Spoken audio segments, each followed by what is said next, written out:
Saya Gerardo Surmi Tampang, kerap disapa Romi. Saya dari kelas 10E.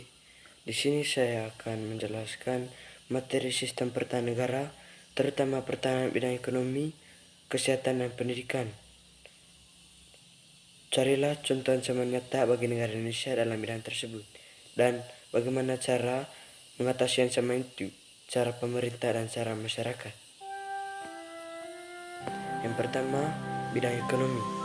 Ancaman nyata, inflasi dan melemahnya nilai tukar rupiah, meningkatnya harga bahan pokok dan biaya produksi, ketergantungan pada impor, produk dalam negeri kalah bersaing dengan barang impor, mengurangi kemandirian ekonomi, korupsi dan ketimpangan ekonomi, dana pembangunan tidak tersalurkan dengan baik, memperparah kesenjangan sosial, pengangguran dan kemiskinan.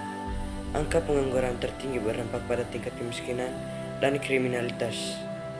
Cara mengatasi di bidang pemerintah: mengendalikan inflasi dengan kebijakan moneter dan fiskal yang tepat, meningkatkan produksi dalam negeri melalui insentif bagi industri lokal, memperketat pengawasan dan pemberantasan korupsi, mendorong investasi dan penciptaan lapangan kerja. Cara mengatasi di bidang masyarakat: mendukung produk lokal dan mengurangi ketergantungan pada produk impor, meningkatkan keterampilan dan kompetensi agar lebih mudah mendapatkan pekerjaan, aktif melaporkan tindakan korupsi atau penyalahgunaan anggaran. 2. Bidang kesehatan. Ancaman nyata, pandemi dan wabah penyakit seperti COVID-19 yang berdampak besar pada kesehatan dan ekonomi, gizi buruk dan stunting. Masih banyak anak Indonesia mengalami kekurangan gizi yang berdampak pada generasi mendatang. Kurangnya fasilitas dan tenaga medis, terutama di daerah terpencil. Akses kesehatan masih terbatas. Penyalahgunaan narkoba mengancam generasi muda dan stabilitas sosial. Cara mengatasi di bidang pemerintah: meningkatkan anggaran kesehatan dan pembangunan rumah sakit atau puskesmas di daerah terpencil, mempercepat program vaksinasi dan respons cepat terhadap wabah penyakit, menggalakkan program pencegahan stunting dengan memberikan edukasi dan bantuan gizi, menindak tegas peredaran narkoba dan merehabilitasi pecandu. Cara mengatasi di bidang masyarakat: menjaga pola hidup sehat dan mengikuti program vaksinasi, mengonsumsi makanan bergizi untuk mencegah stunting dan penyakit lainnya, berperan aktif dalam pencegahan penyalahgunaan narkoba di lingkungan sekitar. 3. Bidang pendidikan. Ancaman nyata, kesenjangan akses pendidikan.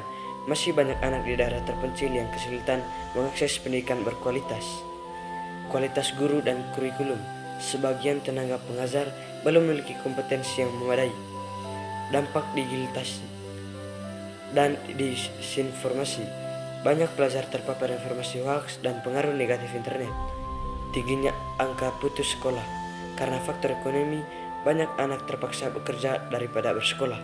Cara mengatasi di bidang pemerintah: meningkatkan kesejahteraan guru dan memberikan pelatihan untuk meningkatkan kualitas pengajaran, mempermudah akses pendidikan dengan beasiswa dan bantuan operasional sekolah, memasukkan literasi digital dan pendidikan karakter dalam kurikulum. Masyarakat: mengutamakan pendidikan anak dan mendukung program pemerintah dalam bidang pendidikan, mengawasi penggunaan internet anak-anak agar tidak terpapar konten negatif, berpartisipasi dalam kegiatan sosial untuk membantu anak-anak yang kesulitan mengakses pendidikan. Kesimpulan: sistem pertahanan negara di bidang ekonomi, kesehatan, dan pendidikan sangat penting untuk menjaga stabilitas nasional. Ancaman dalam ketiga bidang tersebut harus diatasi melalui kerja sama antara pemerintah dan masyarakat agar Indonesia tetap kuat dan mandiri. Itu saja dari saya. Terima kasih.